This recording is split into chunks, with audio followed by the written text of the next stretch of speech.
Hello, Sanbanani, Dumelang Molweni. Welcome to Asathi Reviews. My name is Asathi Nzelu, and in this video, I'll be doing a film review of the movie Missing. The executive producers are Timur Begmambetov, Adam Sidman, and Joe Henriquez. The director is Will Merrick and Nick Johnson. The writers are also Will Merrick and Nick Johnson.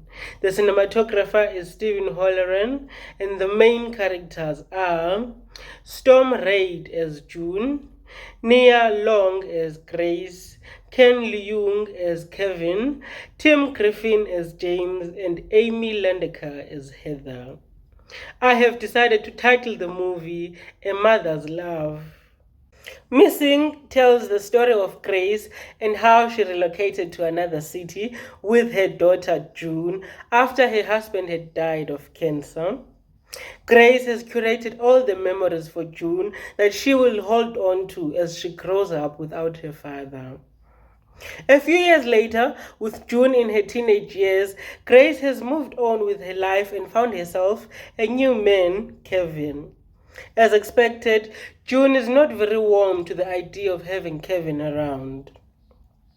As Kevin and Grace go to Colombia for holiday, Grace leaves June in the capable hands of her lawyer best friend and also leaves her with some emergency money. June, being a typical teenager, spends all that money with her friends on alcohol and parties, and they party for days on end. Grace constantly sends June holiday pictures, and on Father's Day, June is struck by grief as she desperately misses her father.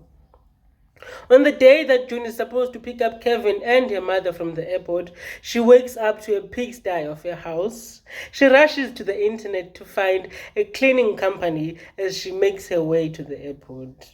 She waits in great anticipation for her mother at the airport, but she does not arrive and also does not pick up her phone. The airport records show that she has landed, but the hotel she was staying in tells June that they have left all their suitcases there. June starts getting worried and requests CCTV footage, but they tell her that she has to come in person.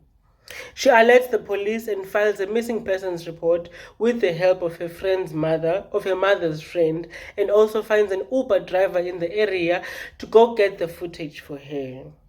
With the help of her friend and the Uber driver, June manages to get into Kevin's emails and track their locations. As she goes through Kevin's emails, she finds that Kevin has many names and also has a criminal record for fraud. June continues to use the technology at her disposal to find useful information on Kevin's accounts and from the cameras of the area they were staying at. June eventually finds a dating site where Grace and Kevin first met, and she goes through their chats and finds conversations that continue to raise eyebrows. Through tracking their movements, the Uber driver manages to find a hardware store where they had bought a lock, and he also finds the love bridge where they had logged the lock. When June manages to find the footage surrounding that bridge, she sees that Kevin had proposed to Grace right after the lock on the bridge. June now starts doubting Kevin's sinister involvement in Grace's disappearance. As she continues watching the footage, she sees that Grace and Kevin were abducted right after they left the bridge. The driver, who also has problems with his son, offers June a virtual shoulder to cry on as he understands June's desperation to find her mother and be a better daughter to her mother. The police discover that Grace actually never left the country and was impersonated at the airport and in all her communications with June by a naive wannabe actor. The police then launches a search party for her.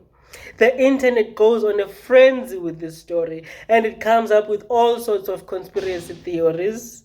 The internet thought leaders make all sorts of deranged analyses and write thought pieces and make podcasts about this story. As the investigation continues, the police discovered that June's mother, Grace, had undergone an identity change and that Grace Allen was not her real name. June is in denial about this and believes that it is a smear campaign against her mother. She also fights with a friend who seems to be believing all these conspiracy theories. June continues to go through Kevin's internet accounts and ends up finding an encrypted chat app.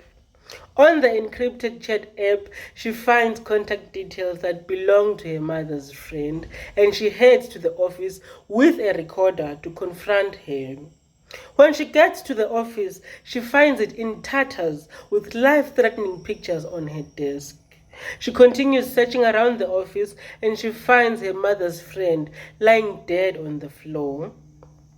Upon further investigation, the police discovered that the friend was threatened and that they also found that the friend is the one that had helped Grace change her identity.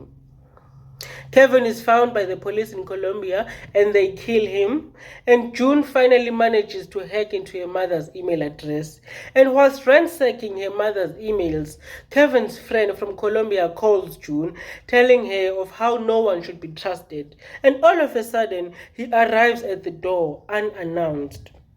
When June looks at the CCTV of her front door, she sees her father, who she has known to be dead all her life. This man, who is her father, tells her that Grace's real name is Sarah and she had run away with her when she was young.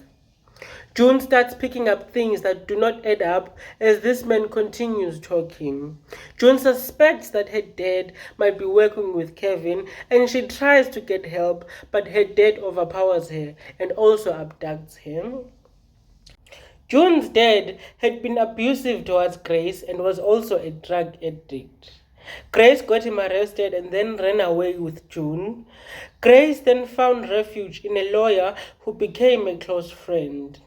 Heather, the lawyer friend, helped her change her identity and curate a believable past. June's dad keeps June at the same place he has been keeping Grace all this time. June manages to use her smart technological devices to connect with her Uber driver friend in Colombia and instructs him on what to do to help them. The dad is furious when he realizes that June had been in contact with someone outside, and in rage, he shoots Grace in the stomach.